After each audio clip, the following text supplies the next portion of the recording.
तो यहाँ पे हम लोग रेस्पिरेटरी डिसीज शुरू करते हैं। तो सबसे पहले मुझे बताइए कि व्हाट आर रेस्पिरेटरी डिसीजेस। क्या है respiratory diseases? Diseases related to trachea, larynx, pharynx, or lungs. Okay, very good.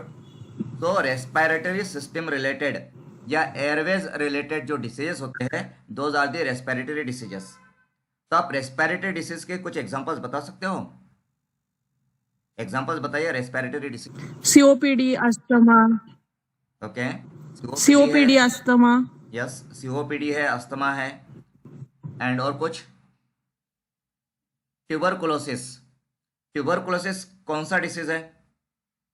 Respiratory है कि जीआई ट्रैक्ट से रिलेटेड है?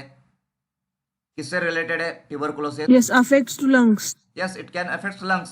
सो रेस्पिरेटरी डिसीज है। मम्स है, ठीक है। Affects to lung. यस, तो मम्स है, डिप्थेरिया है, कफ है, ठीक है, कोरोना है, कोविड 19। कोविड 19 कौन सा डिसीज है? कौन से ऑर्गन का, कौन से सिस्टम का डिसीज है कोविड 19? कोरोना कौन से सिस्टम का डिसीज है?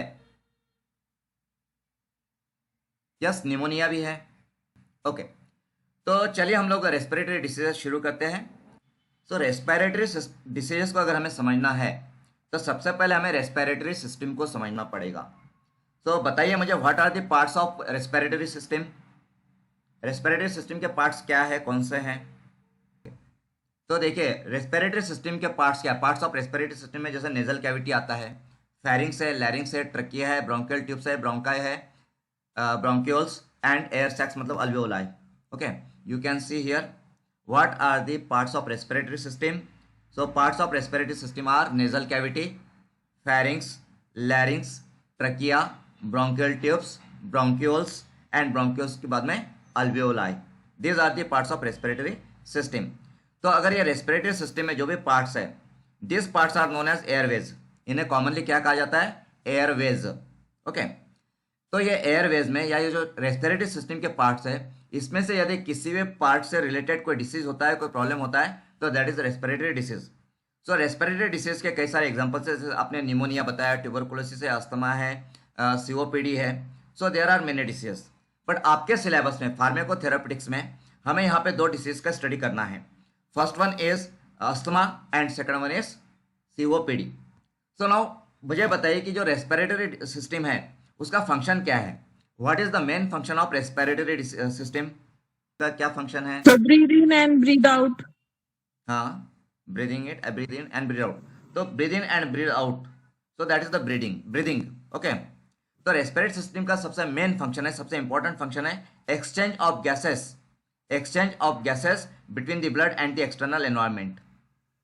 तो जो एनवायरमेंट है, एनवायरमेंट के साथ में एंड ब्लड, एनवायरमेंट और ब्लड के बीच में एक्सचेंज ऑफ गैसेस मतलब exchange of oxygen and carbon dioxide. Okay, exchange of oxygen and carbon dioxide between blood and environment is the main function of respiratory system. Oxygen और carbon dioxide का exchange करना blood and environment के बीच में, that is the main function of respiratory system. इसके अलावा और जो फंक्शन है रेस्पिरेटरी सिस्टम के, तो उसमें ब्लड पीएच या बॉडी पीएच को मेंटेन करना, that is also the important function. मतलब कार्बन डाइऑक्साइड के थ्रू कार्बन डाइऑक्साइड के लेवल को कंट्रोल करके रेस्पिरेटरी सिस्टम बॉडी पीएच को भी कंट्रोल करता है। Okay, so now respiratory disease में we will move to the first disease, that is the asthma. So asthma, what is asthma? क्या है asthma? It is a chronic inflammatory disease of the respiratory system. Very good. It is the chronic inflammatory disease of the respiratory system. Then asthma can be classified as classification of asthma.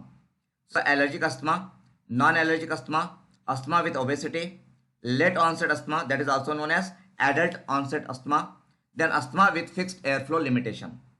Okay. So यहाँ पे allergic asthma का मतलब क्या है? तो allergy की वजह से जो अस्थमा होता है, दैट इज एलर्जिक अस्थमा। अब एलर्जी की वजह से मतलब क्या?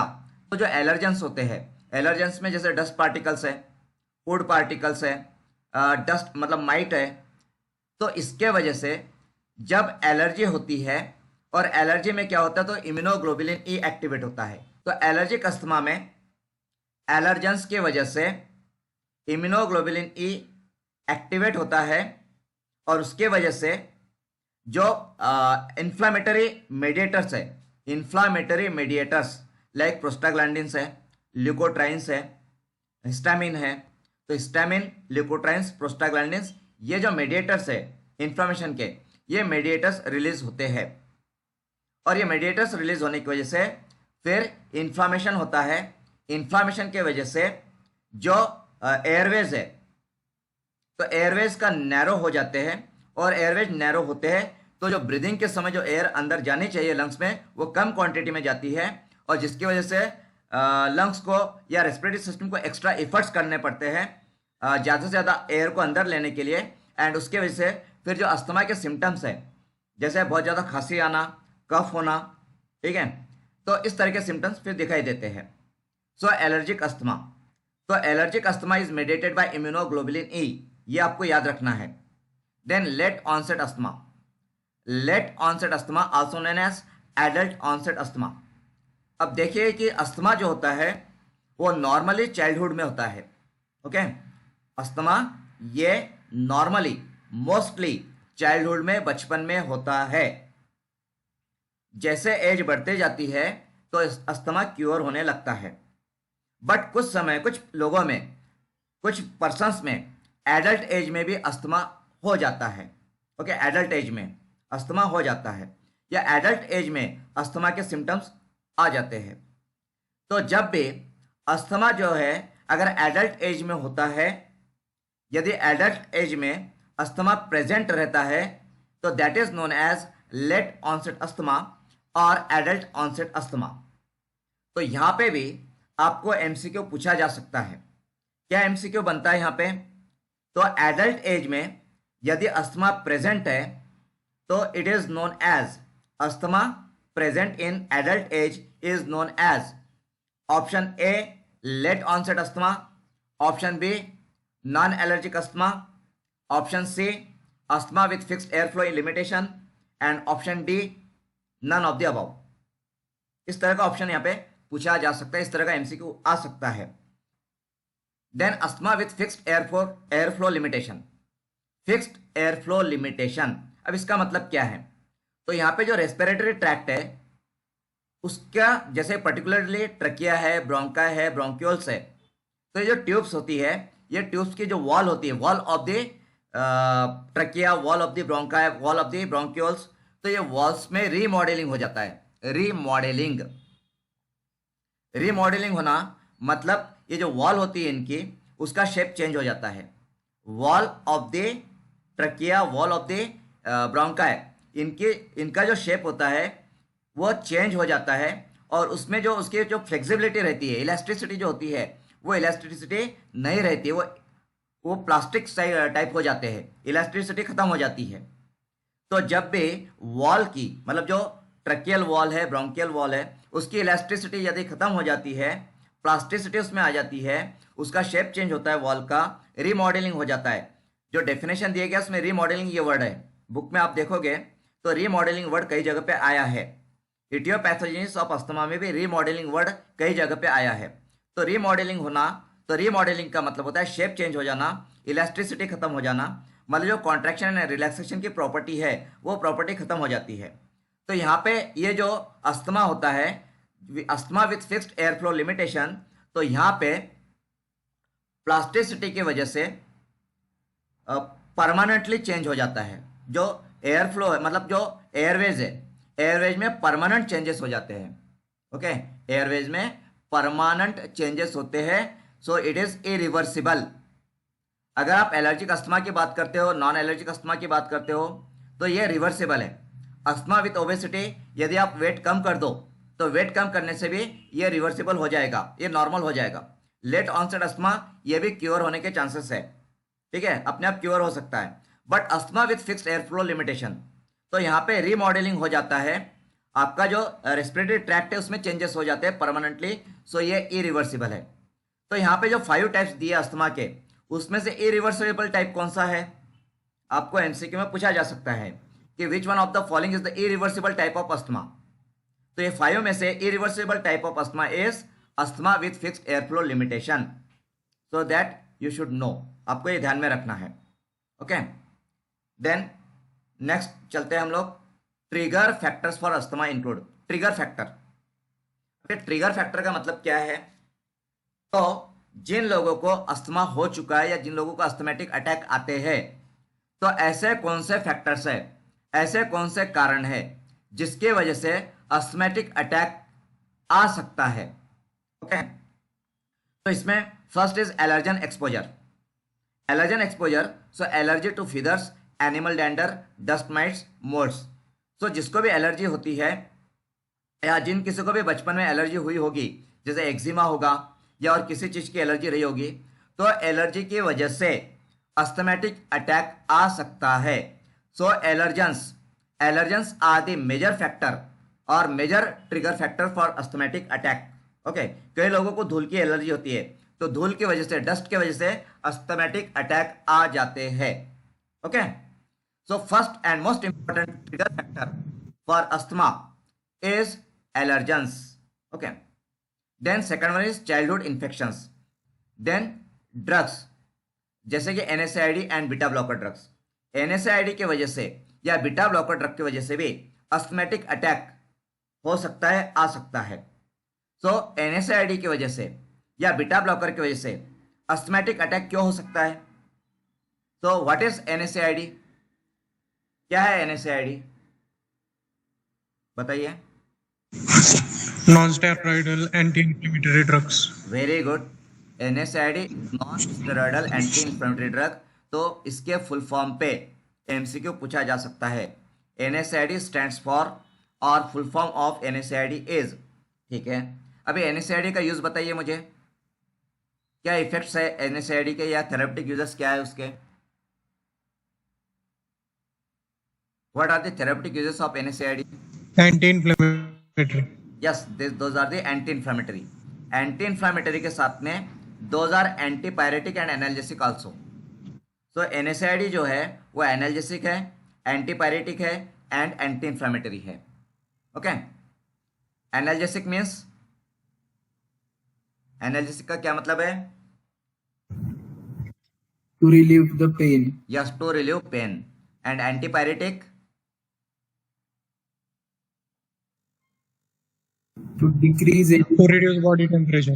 Yes, to reduce the body temperature, to bring the body temperature. The drugs which reduce the body temperature. Yes. Elevated body temperature. Okay. And NSAID का mechanism of action क्या है? How do they act? देखिए यहाँ पे pharmacology का भी revision हो रहा है। ओके, तो NSAID का मैकेनिज्म ऑफ एक्शन क्या है, बता सकते हो? ओके, कॉक्स एंजाइम के बारे में बता सकते हो? कॉक्स क्या है? What is COX? So COX is cyclooxygenase enzyme. COX क्या है? कॉक्स है साइक्लोऑक्सीजिनेज एंजाइम। अभी साइक्लोऑक्सीजिनेज एंजाइम क्या करता है? क्या करता है साइक्लोऑक्सीजिनेज एंजाइम? आपने फार्मेकोलॉजी में स्टडी किया होगा, mechanism of action of NSAID। Okay, चलिए मैं यहाँ पे बता देता हूँ आपको। तो देखिए, किसी भी सेल में जो मेम्ब्रेन होता है, cell membrane, it is made up of phospholipid. Phospholipid cell membrane होता है। फॉस्फोलिपिड सेल मेम्ब्रेन में जो फॉस्फोलिपिड होता है उस पे फॉस्फोलाइपेज A2 एंजाइम एक्ट करता है। फॉस्फोलाइपेज A2 एंजाइम की वजह से एराचिडोनिक एसिड बनता है, और एराचिडोनिक एसिड पे जब साइक्लोऑक्सीजिनेज एंजाइम एक्ट करता है, साइक्लोऑक्सीजिनेज एराचिडोनिक एसिड पे जब साइक्लोऑक्सीजिनेज एंजाइम एक्ट करता है तो उसकी वजह से प्रोस्टाग्लैंडिन बनता है। एंड प्रोस्टाग्लैंडिन ये ब्रोंकोडायलेटर है। Prostaglandin is bronchodilator. तो एराचिडोनिक एसिड से साइक्लोऑक्सीजिनेज से जब साइक्लोऑक्सीजिनेज एंजाइम एराचिडोनिक एसिड पे एक्ट करके प्रोस्टाग्लैंडिन बनाता है, और प्रोस्टाग्लैंडिन ये ब्रोंकोडायलेटरी है, ब्रोंकोडायलेशन करेगा। दूसरे साइड में लॉक्स एंजाइम है, लॉक्स LOX, लॉक्स का मतलब होता है लाइपोक्सिजिनेज। लॉक्स का क्या मतलब है? लाइपोक्सिजिनेज एंजाइम। जब अराचिडोनिक एसिड पे लाइपोक्सिजिनेज एंजाइम एक्ट करेगा तो ल्यूकोट्राइन बनेगा। क्या बनेगा? ल्यूकोट्राइन। अब ये जो ल्यूकोट्राइन है ये ब्रोंकोकॉन्स्ट्रिक्टर है। क्या है? ब्रोंकोकॉन्स्ट्रिक्टर। मतलब प्रोस्टाग्लैंडिन यदि बनता है तो ब्रोंको डायलेशन हो जाएगा, और यदि ल्यूकोट्राइन बनता है तो ब्रोंकोकॉन्स्ट्रिक्शन हो जाएगा। अब एनएसएआईडी का क्या रोल आता है? तो एनएसएआईडी जो ड्रग्स होते हैं वो साइक्लोऑक्सीजनेज एंजाइम के इनहिबिटर्स है। NSAID drugs are the inhibitors of COX enzyme. Cyclooxygenase enzyme के वो इनहिबिटर है। अब जब साइक्लोऑक्सीजनेज एंजाइम इनहिबिट हो जाएगा तो फिर प्रोस्टाग्लैंडिन का बायोसिंथेसिस नहीं हो पाएगा, और यदि प्रोस्टाग्लैंडिन का सिंथेसिस नहीं होता है तो ब्रोंकोडायलेशन इफेक्ट नहीं मिलेगा। उस समय ल्यूकोट्राइन जो है, ल्यूकोट्राइन वो प्रीडोमिनेंट रहेगा, it will be more effective. और ल्यूकोट्राइन यदि इफेक्टिव हो जाता है, ल्यूकोट्राइन प्रीडोमिनेंट होता है तो ब्रोंकोकॉन्स्ट्रिक्शन ज़्यादा होगा, और यदि ब्रोंकोकॉन्स्ट्रिक्शन होता है तो उसकी वजह से अस्थमैटिक अटैक होगा। तो इस तरह से जो एनएसएआईडी ड्रग्स है, तो एनएसएआईडी ड्रग्स कॉक्स एंजाइम को, मतलब साइक्लोऑक्सीजनेज एंजाइम को इनहिबिट करके प्रोस्टाग्लैंडिन सिंथेसिस को ब्लॉक कर देते हैं, स्टॉप कर देते हैं। प्रोस्टाग्लैंडिन सिंथेसिस स्टॉप होने की वजह से ब्रोंकोडायलेटरी इफेक्ट नहीं मिलता है। ऐसे समय में ल्यूकोट्राइन प्रीडोमिनेंट हो जाता है, वो ज़्यादा इफेक्टिव हो जाता है, और ल्यूकोट्राइन की वजह से ब्रोंकोकॉन्स्ट्रिक्शन होता है, और ब्रोंकोकॉन्स्ट्रिक्शन होता है तो अस्थमैटिक अटैक होगा। तो इस तरीके से, इस मैकेनिज्म के थ्रू एनएसएआईडीज जो है वो अस्थमैटिक अटैक को ट्रिगर करते हैं। So NSAIDs are the trigger for asthmatic attack. So NSAIDs के कुछ एग्जांपल्स बता सकते हो? Examples of NSAID drugs? Ibuprofen. Aspirin, ibuprofen. Mefenamic acid, diclofenac sodium. Very good. Diclofenac sodium, ibuprofen, mefenamic acid, aspirin, ये सभी drug जो है ये एनएसएआईडी है। क्या पैरासिटामोल एनएसएआईडी है? पैरासिटामोल एनएसएआईडी है क्या? Yes. Sorry, paracetamol is not NSAID. Paracetamol को हम लोग एनएसएआईडी चैप्टर में डिस्कस करते हैं, एनएसएआईडी चैप्टर में स्टडी करते हैं। सिलेबस में भी वो एनएसएआईडी चैप्टर में दिया रहता है, बट एक्चुअली पैरासिटामोल का जो मैकेनिज्म ऑफ एक्शन है that is totally different then NSAID. NSAID ये कॉक्स एंजाइम को इनहिबिट करके एक्शन प्रोड्यूस करते हैं, कॉक्स 1, कॉक्स 2। कॉक्स एंजाइम के दो टाइप्स है, कॉक्स 1 एंड कॉक्स 2। तो एनएसएआईडी का मैकेनिज्म क्या है? तो NSAID drugs cox 1 and cox 2 enzymes को इनहिबिट करके analgesic, antipyretic, anti inflammatory effect देते हैं, जबकि पैरासिटामोल का मैकेनिज्म डिफरेंट है। पैरासिटामोल ये कॉक्स 1, कॉक्स 2 को इनहिबिट नहीं करता है। तो पैरासिटामोल का जो मैकेनिज्म ऑफ एक्शन है वो हम फार्मेकोलॉजी में डिटेल में पढ़ेंगे। सेकंड थिंग, पैरासिटामोल जो है वो एंटी इन्फ्लेमेटरी नहीं है। Paracetamol is only analgesic and antipyretic. ध्यान दीजिए, paracetamol is only analgesic and antipyretic. Paracetamol is not anti inflammatory. तो यदि किसी पेशेंट को अस्थमा है या अस्थमैटिक अटैक्स आते हैं तो क्या ऐसे पेशेंट को हम लोग पैरासिटामोल दे सकते हैं? क्या लगता है आपको? अस्थमैटिक्स में पैरासिटामोल कॉन्ट्राइंडिकेटेड है या नहीं है? What do you think? Okay, चलिए मैं क्वेश्चन चेंज करता हूं। अस्थमैटिक्स में एस्पिरिन ये जो ड्रग है ये कॉन्ट्राइंडिकेटेड है या नहीं है?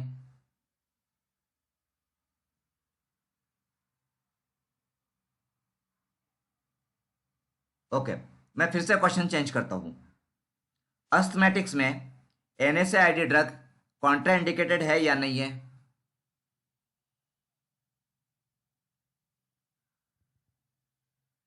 चलिए फिर से क्वेश्चन चेंज करता हूं। कॉन्ट्राइंडिकेशन का मतलब बताइए। कॉन्ट्राइंडिकेटेड है सर। कॉन्ट्राइंडिकेटेड है, सही बात है। मतलब एस्पिरिन कॉन्ट्राइंडिकेटेड है अस्थमा में, एनएसआईडी कॉन्ट्राइंडिकेटेड है अस्थमा में। कॉन्ट्रा इंडिकेशन का मतलब क्या है? इंडिकेशन और कॉन्ट्रा इंडिकेशंस आपको फार्मेकोलॉजी में सिलेबस में इंडिकेशंस एंड कॉन्ट्रा इंडिकेशंस है, राइट? एंड एमसीक्यू जो दवाई ट्रीटमेंट के दौरान यूज नहीं करना। Yes, So avoid using them. हाँ, to avoid use of them. Okay, मतलब जो ड्रग्स किसी पर्टिकुलर एक सिचुएशन में, पर्टिकुलर एक कंडीशन में, पर्टिकुलर किसी पेशेंट के लिए हम यूज नहीं कर सकते हैं, तो such drugs are contraindicated and that in that condition और इन दैट पेशेंट। जैसे कि कुछ ऐसे इनहिबिटर टाइप ड्रग्स है जो कि प्रेगनेंसी में यूज नहीं कर सकते हैं, तो वो ड्रग्स प्रेगनेंसी में कॉन्ट्राइंडिकेटेड होते हैं। एंड इंडिकेशंस, इंडिकेशंस मतलब कौन सी कंडीशंस में हम ड्रग को यूज कर सकते हैं। इंडिकेशंस मतलब कौन कौन सी कंडीशंस में, कौन कौन से डिसीजेस के लिए, कौन से पेशेंट में हम ड्रग को यूज कर सकते हैं, दैट इज इंडिकेशन। और कहाँ पे हम ड्रग को यूज नहीं कर सकते, that is the Contra indication. ठीक है, तो एनएसआईडी ड्रग ये कॉन्ट्रा इंडिकेटेड है अस्थमा में। क्या पैरासिटामोल भी कॉन्ट्रा इंडिकेटेड है अस्थमा में? नहीं है सर। No. नहीं है, good. Paracetamol is not Contra indicated, क्यों? क्योंकि उसका मैकेनिज्म ऑफ एक्शन सर वो उसका मैकेनिज्म ऑफ एक्शन डिफरेंट है, वो कॉक्स एंजाइम पे एक्ट नहीं करता है। ठीक है, मतलब कॉक्स एंजाइम को इनहिबिट नहीं करता है। ओके, देन अदर जो ट्रिगर मतलब beta blocker. Now beta blocker के कुछ एग्जांपल्स बता सकते हो? propranolol. Yes, propranolol, Atenolol. Atenolol, very good. Atenolol, हाँ। metoprolol. बीटा ब्लॉकर्स, सो ये बीटा रिसेप्टर्स। तो एक्चुअली बीटा ब्लॉकर अस्थमा क्यों ट्रिगर मतलब ट्रिगर फैक्टर है अस्थमा के लिए, या अस्थमेटिक अटैक क्यों हो सकता है बीटा ब्लॉकर की वजह से? तो बीटा ब्लॉकर का यूज क्या है बता सकते हो? Therapeutic use of beta blockers, sir hypertension में यूज करते वेरी गुड, एंटी हाइपरटेंसिव है। बट यदि किसी अस्थमेटिक पेशेंट में हाइपरटेंशन है तो उसे हम बीटा ब्लॉकर दे सकते हैं क्या? हैं। नहीं दे सकते। नहीं दे सकते, बीटा ब्लॉकर वहां पे कॉन्ट्राइंडिकेटेड है अस्थमेटिक पेशेंट में। क्यों? तो देखिए, बीटा ब्लॉकर्स क्या करेंगे, तो बीटा रिसेप्टर्स को ब्लॉक कर देंगे। अब ये जो रेस्पिरेटरी ट्रैक्ट होता है, तो रेस्पिरेटरी ट्रैक्ट में बीटा 2 रिसेप्टर होते हैं। रेस्पिरेटरी ट्रैक्ट में कौन से रिसेप्टर है? Beta 2 receptors. और बीटा 1 रिसेप्टर कहां पे होते हैं? मोस्टली बीटा 1 रिसेप्टर कहां पे होता है? किस जगह पे होता है मोस्टली बीटा 1 रिसेप्टर्स? लोकेशन बताइए, बीटा 1 रिसेप्टर का लोकेशन क्या है? Respiratory tract, smooth muscles. मैं बीटा 1 की बात कर रहा हूं। तो बीटा 1 रिसेप्टर ये मेनली हार्ट में होता है, हार्ट एंड किडनी में। ठीक है, एंड बीटा 2 रिसेप्टर जो है वो रेस्पिरेटरी ट्रैक्ट में होता है, अदर स्मूथ मसल्स में होता है, जीआई ट्रैक्ट में होता है। ठीक है, तो बीटा 1 हार्ट में प्रीडोमिनेंट कौन सा है? तो हार्ट में प्रीडोमिनेंट है बीटा 1। एंड रेस्पिरेटरी ट्रैक्ट में, स्मूथ मसल्स में, जीआई ट्रैक्ट में प्रीडोमिनेंट कौन सा है? तो बीटा 2 रिसेप्टर है। ठीक है, सो बीटा 2 रिसेप्टर जब एक्टिवेट होता है तो ब्रोंकोडायलेशन होता है। ठीक है, बीटा 2 रिसेप्टर जब एक्टिवेट होता है तब क्या होता है? ब्रोंकोडायलेशन होता है। अगर आप बीटा 2 रिसेप्टर को ब्लॉक कर दोगे तो ब्रोंकोडायलेशन नहीं होगा, उसके अपोजिट इफेक्ट मतलब ब्रोंको कॉन्स्ट्रिक्शन मिलेगा। और यदि ब्रोंको कॉन्स्ट्रिक्शन होता है तो अस्थमेटिक अटैक होता है। तो इस तरह से जो बीटा ब्लॉकर ड्रग्स होते हैं वो भी ट्रिगर फैक्टर है फॉर अस्थमेटिक अटैक। ठीक है, तो जब आप यदि किसी पेशेंट को बीटा ब्लॉकर डिस्पेंस किया जा रहा है, आप सपोज मेडिकल स्टोर चला रहे हो या आप हॉस्पिटल फार्मासिस्ट हो, एंड गलती से किसी पेशेंट को डॉक्टर ने एंटी हाइपरटेंसिव बोल करके बीटा ब्लॉकर दे दिया, प्रिस्क्राइब कर दिया बीटा ब्लॉकर, बट आपको पता है कि ये पेशेंट अस्थमेटिक है, आपका जान पहचान वाला है, पेशेंट आपके जान पहचान वाला है, आपको पता है कि ये पेशेंट अस्थमेटिक है, और डॉक्टर ने गलती से, डॉक्टर को पता नहीं होगा, तो डॉक्टर ने उसको बीटा ब्लॉकर प्रिस्क्राइब कर दिया एज एंटी हाइपरटेंसिव, तब आप क्या करोगे? क्या करोगे? उसको डिस्पेंस कर दोगे बीटा ब्लॉकर ड्रग? नहीं सर। नहीं No. करोगे। तो आप फिर क्या करोगे? आप एक्शन क्या लोगे? क्या आप अपने मर्जी से ड्रग चेंज कर दोगे? नहीं सर, प्रिस्क्रिप्शन करेक्शन के लिए वापस सेंड करेंगे। वेरी गुड, प्रिस्क्रिप्शन करेक्शन के लिए डॉक्टर के पास में वापस सेंड करोगे। डॉक्टर को आप बोलोगे कि ये अस्थमेटिक पेशेंट है, तो फिर डॉक्टर ट्रीटमेंट चेंज करेगा। ओके, तो यहाँ पे ये जो बेसिक फार्माकोथेरेपेटिक्स है, ये फार्माकोथेरेपेटिक्स आपको क्यों पता होना चाहिए?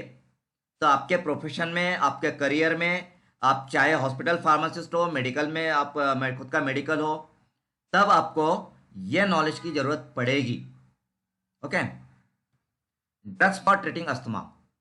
तो अस्थमा के ट्रीटमेंट के लिए कौन से ड्रग्स होते हैं, कितने टाइप्स के ड्रग्स होते हैं? तो अस्थमा के ट्रीटमेंट के लिए दो तरह के ड्रग्स इस्तेमाल किए जाते हैं, दो टाइप्स के। First one is quick relief medication and second one is long term asthma control medications. अब क्विक रिलीफ मेडिकेशंस क्या होते हैं? तो यदि किसी को अस्थमा अटैक आया है, अस्थमा का अटैक आया है, तो उस अटैक को रिलीव करने के लिए जो ड्रग्स इस्तेमाल किए जाते हैं, सिम्टोमेटिक रिलीफ के लिए जो ड्रग इस्तेमाल किए जाते हैं, those are the quick relief medications. मतलब किसी को अस्थमेटिक अटैक आया है तो उस अटैक को तुरंत रिलीव करना है, तुरंत, इमीडिएटली, तो उसके लिए ये क्विक रिलीफ मेडिकेशंस यूज किए जाते हैं। तो this are the symptomatic treatment, ये सिम्टोमेटिक ट्रीटमेंट है।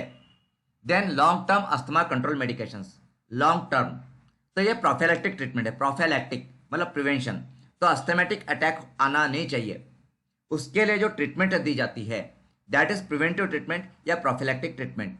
तो जो long term asthma control medications है ये प्रोफिलैक्टिक यूज है। ओके, प्रोफिलैक्टिक प्रिवेंशन के लिए, अस्थमेटिक अटैक को प्रिवेंट करने के लिए। तो यहाँ पे पहले हम देखते हैं कि क्विक रिलीफ मेडिकेशंस में कौन से आते हैं। अब ये आपको ठीक से समझना है क्योंकि इस पे कई सारे एमसीक्यूज बनते हैं। ये दो स्लाइड्स में आपको बताऊंगा अभी, जैसा फर्स्ट है क्विक रिलीफ मेडिकेशंस और दूसरा है long term asthma control medications. तो ये दोनों ड्रग्स के ऊपर में मोर देन 50 एमसीक्यूज में बना सकता हूँ, 50 से ज़्यादा एमसीक्यूज यहाँ पे बन सकते हैं। तो हर एक एमसीक्यू को रट्टा मारना, उसको याद करना पॉसिबल नहीं है। एमसीक्यू को याद करके आप एमसीक्यू बेस्ड एग्जाम नहीं दे सकते हो। एमसीक्यू बेस्ड एग्जाम यदि आपको देना है तो आपको कंसेप्ट को समझना पड़ेगा और क्वेश्चन को समझना पड़ेगा। जिसको कंसेप्ट समझ में आई है, जिसको क्वेश्चन समझ में आया है, वही स्टूडेंट एमसीक्यू बेस्ड एग्जाम को क्लियर कर सकता है। जो स्टूडेंट ये सोचता है कि मैं रट्टा मार लूंगा, मैं 100 एमसीक्यू, 200 एमसीक्यू, 500 एमसीक्यू याद कर लूंगा और एग्जाम दे दूंगा, तो वहां पे कंफ्यूजन के अलावा और कुछ नहीं होगा। कंसेप्ट समझने के लिए हम लोग यहाँ पे हैं, डिस्कशन करने के लिए हम लोग यहाँ पे हैं और कई सारी बुक्स भी अवेलेबल है। एंड एमसीक्यू को यदि समझना है, क्वेश्चन को समझना है, तो उसके लिए इंग्लिश का बेसिक नॉलेज होना जरूरी है, बेसिक अंडरस्टैंडिंग ऑफ इंग्लिश जरूरी है। कई बार इंग्लिश समझ में नहीं आती है, इसलिए स्टूडेंट्स को क्वेश्चन समझ में नहीं आता है, और क्वेश्चन समझ में नहीं आता है तो आंसर्स गलत हो जाते हैं। आंसर पता होते हैं फिर भी गलत होते हैं, तो आपको थोड़ा बहुत इंग्लिश पे भी ध्यान देना होगा। ओके, तो यहाँ पे हम लोग देखते हैं types of quick relief medication. Quick relief medication symptomatic relief के लिए कौन से मेडिकेशन है? तो first one is short acting beta 2 agonist. Short acting beta 2 agonist, इसका शॉर्ट फॉर्म होता है साबा, SABA, साबा। तो आपको क्वेश्चन पूछा जा सकता है साबा स्टैंड्स फॉर, और SABA drugs are used in the treatment of. Okay, इस तरह से आपको क्वेश्चन पूछा जा सकता है। तो साबा शॉर्ट एक्टिंग बीटा 2 एगोनिस्ट। अब बीटा 2 एगोनिस्ट बोला है, बीटा 2 एगोनिस्ट, तो हमने देखा है कि रेस्पिरेटरी ट्रैक्ट में बीटा रिसेप्टर्स होते हैं, बीटा 2 रिसेप्टर होते हैं जो कि ब्रोंकोडायलेशन करते हैं। तो जब भी बीटा 2 रिसेप्टर एक्टिवेट होंगे तो उसकी वजह से ब्रोंकोडायलेशन होगा, और ब्रोंकोडायलेशन होगा तो अस्थमेटिक सिम्टम्स जो है वो रिलीव हो जाएंगे। तो इसके एग्जांपल साल्बुटामोल एंड टर्बुटैलिन, एग्जांपल्स याद रखना है, साल्बुटामोल एंड टर्बुटैलिन। साबा के एग्जांपल क्या है? Salbutamol and terbutaline. और ये साबा कहाँ यूज होता है? तो quick relief medications for asthmatic attack. Then second anti muscarinic. Anti muscarinic मतलब एंटीकोलिनर्जिक, एंटीकोलिनर्जिक मतलब muscarinic antagonist. And what is muscarine? Muscarinic क्या है? रिसेप्टर है sir.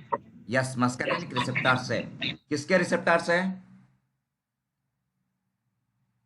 Nicotine and muscarinic. Nicotine and muscarinic किसके रिसेप्टर्स है?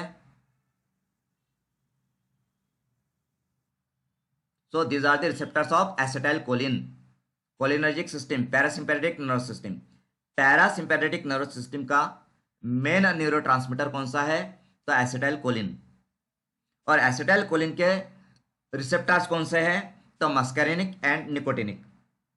बट पैरासिम्पैथेटिक नर्वस सिस्टम में only muscarinic receptors होते हैं, और जो सोमैटिक नर्वस सिस्टम है, सोमैटिक नर्वस सिस्टम मतलब स्केलेटल मसल्स, तो स्केलेटल मसल्स में निकोटिनिक रिसेप्टर्स होते हैं। पैरासिम्पैथेटिक नर्वस सिस्टम में भी निकोटिनिक रिसेप्टर्स होते हैं, बट वो कहाँ पे होते हैं, तो वो गैंग्लियन पे होते हैं, गैंग्लियन। अब ये गैंग्लियन क्या है, तो जब मैं आपको फार्मेकोलॉजी पढ़ाऊंगा और एचए पढ़ाऊंगा तब आपको ये समझ में आएगा। तो मैं पढ़ाऊंगा इन द सेंस, और भी मतलब हमारी टीम है और टीम में 6 to 7 टीचर्स हैं मेरे अलावा, तो वो लोग आपको पढ़ाएंगे। ओके, सो मैं फार्मेकोथेरेपिटिक्स कवर कर रहा हूँ, और अगर किसी सब्जेक्ट के लिए और कोई टीचर अवेलेबल नहीं होता है तो फिर मैं आपको वो सब्जेक्ट भी मैं ही पढ़ाऊंगा। Okay, so it's a team work. हमारा जो ये क्लास है ये टीम वर्क है। ओके, ये इंडिविजुअल नहीं है, ठीक है। तो शॉर्ट एक्टिंग बीटा 2 एगोनिस्ट, तो बीटा रिसेप्टर्स, एंटी मस्करिनिक हम बात कर रहे थे। तो जो मस्करिनिक रिसेप्टर एक्टिवेट होते हैं, मस्करिनिक रिसेप्टर मतलब एसिटाइल कोलिन जब रिलीज होता है और मस्करिनिक रिसेप्टर को एक्टिवेट करता है तो उसकी वजह से ब्रोंको कॉन्स्ट्रिक्शन होता है, ब्रोंको कॉन्स्ट्रिक्शन। तो आपको पता होगा पैरासिम्पैथेटिक नर्वस सिस्टम और सिंपैथेटिक नर्वस सिस्टम, तो कई सारे ऑर्गन्स पे, कई सारे सिस्टम पे पैरासिम्पैथेटिक और सिंपैथेटिक नर्वस सिस्टम के एग्जैक्टली अपोजिट इफेक्ट है।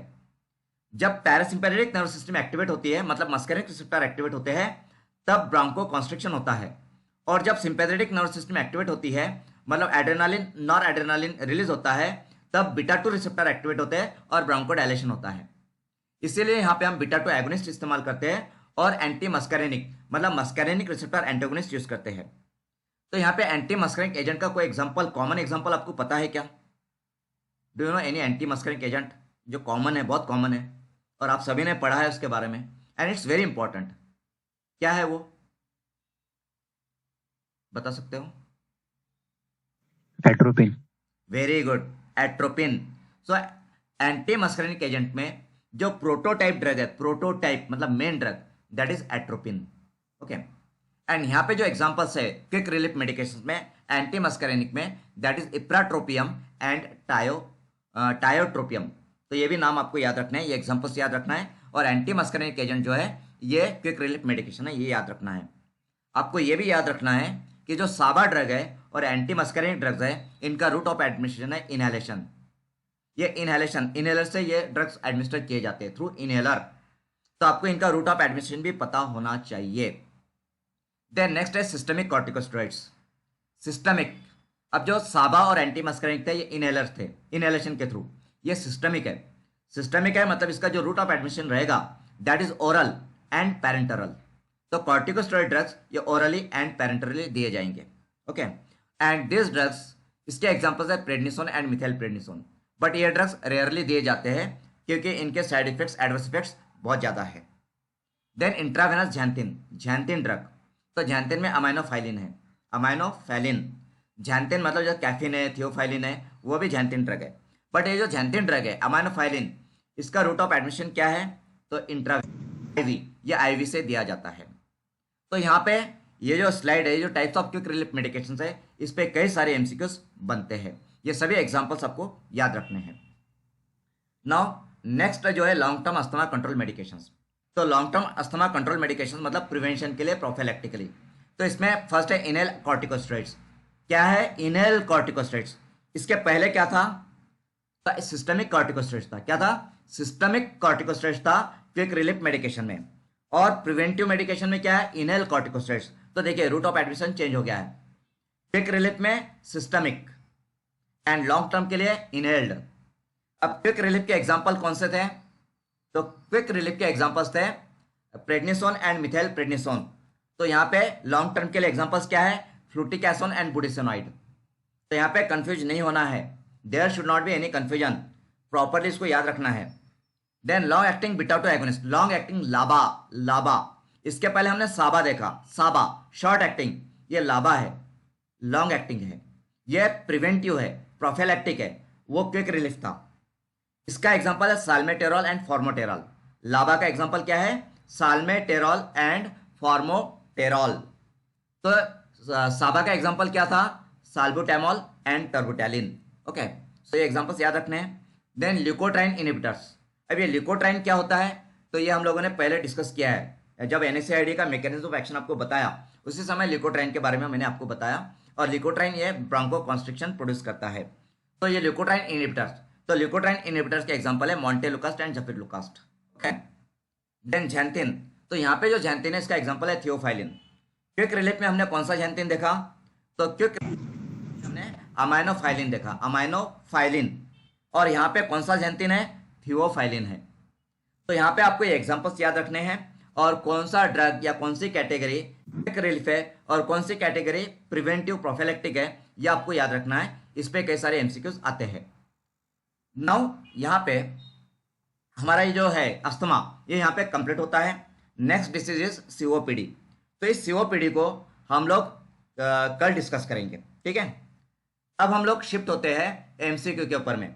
तो अभी जो भी हमने कंसेप्ट डिस्कस की है, इस कंसेप्ट से रिलेटेड जो एमसीक्यूज है वो एमसीक्यूज हम लोग डिस्कस करेंगे, ठीक है।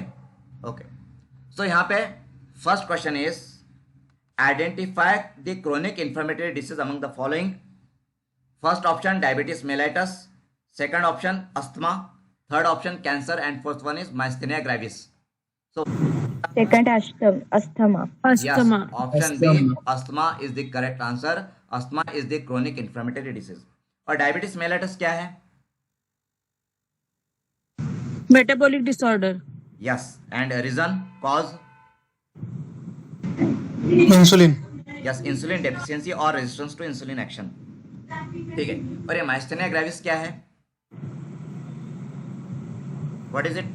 Myasthenia gravis, it is a muscle weakness, yes, it is muscle weakness. क्यों होता है? कौन सी कैटेगरी में आता है ये disease? So it is musculoskeletal disorders. Yes, autoimmune disorder, autoimmune है। ओके, चलिए next. The asthma which is diagnosed for the first time in adult years is allergic asthma, option B non allergic asthma, option C late onset asthma, and option D asthma with fixed airflow limitation. C, Third, Let us know. last Yes. onset asthma. Late onset The onset asthma. also known as adult onset asthma. जो allergic asthma है ये इसमें क्या mediator है? Mediator in allergic asthma,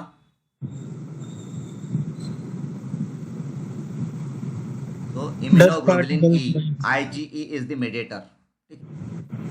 Then next question, which one of the following drug is a trigger factor for asthma? Trigger factor, option A insulin, option C salbutamol, option D vitamin K. B, aspirin, Yes, Aspirin. aspirin. और क्यों है वो trigger factor? Reason क्या है उसका? NSAIDs। Yes, NSAID है and it blocks cox enzyme. Same block करता है तो प्रोस्टाग्लैंडिन सिंथेसिस नहीं होता है, जिसकी वजह से ब्रोंकोडायलेशन नहीं हो पाता है, ठीक। और साल्बुटामोल क्या है, किस लिए यूज होता है? साल्बुटामोल का कोई यूज है क्या अस्थमा में? short term, yes, it is SABA, short term beta agonist, quick relief medication है। और विटामिन के का क्या यूज है? एंटीकोगुलेंट। Third coagulation. कोआगुलेशन के लिए। Then next question, select the short acting beta two agonist among the following drugs. Atropine, option B tiotropium, option C terbutaline, option D prednisone. terbutalin, no. Then next, what is asthma? Option A a respiratory viral infection, a chronic respiratory condition, option C an autoimmune disease, and option D gastric erosion. B, B, correct, a chronic respiratory condition, that is asthma. Then next, select a triggering factor for asthma. तो ये same repeat हुआ है। Option A aspirin, option B salbutamol, option C paracetamol, option D कोई। Yes, aspirin. Aspirin is trigger factor for asthma, ठीक है। Then next, allergic asthma is mediated by option A Option A. yes, option A immunoglobulin E, very good, correct answer है, ठीक है। then next, select a quick relief medications for asthma. so option A tiotropium, thiophyllin, option C montelukast, and option D salmeterol. tiotropium, सल्मेटर। Salmeterol is long term के लिए है। तो यहाँ पे जो शॉर्ट एक्टिंग है वो है tiotropium, anti muscarinic. Okay, tiotropium is an anti muscarinic drug which is a quick relief medication for asthma. Theophylline जो है ये भी प्रिवेंटिव है, प्रोफिलैक्सिस है, लॉन्ग टर्म है। मॉन्टेलुकास जो है ये भी ल्यूकोट्राइन इनहिबिटर है, ल्यूकोट्राइन इनहिबिटर ये भी लॉन्ग टर्म के लिए है। साल्मेटेरॉल ये लाबा है, LABA long acting beta 2 agonist. Okay, ठीक है। Then next one is severe intense prolong bronchospasm that is resistant to treatment. मतलब जो ब्रोंकोस्पाज्म होता है जिसपे कोई भी ट्रीटमेंट इफेक्टिव नहीं रहती है, okay, so that is known as status asthmaticus. अब ये पॉइंट हमारे डिस्कशन में नहीं आया है, हमने इसको डिस्कस नहीं किया है, बट ये आपको ध्यान रखना है कि कोई भी अस्थमेटिक है या ब्रोंकोस्पाज्म होता है जो कि किसी भी ट्रीटमेंट को रिजल्ट नहीं मिलता है, हो जाता है, that is known as status asthmaticus. Okay, then what is false about asthma? So option A life threatening condition, option B it is a communicable disease, option C it is reversible and option B. Prejudice can trigger asthma. तो क्या इसमें से wrong क्या है? False बोला है, false. So it is not communicable disease. Yes, asthma is not a communicable disease, so it is a communicable disease, ये गलत है। ठीक है, देन ये सीओपीडी। तो नेक्स्ट क्वेश्चन सीओपीडी के है, तो ये नेक्स्ट क्वेश्चन जो है ये हम लोग कल कवर करेंगे, कल हम सीओपीडी कवर करेंगे एंड उसके आगे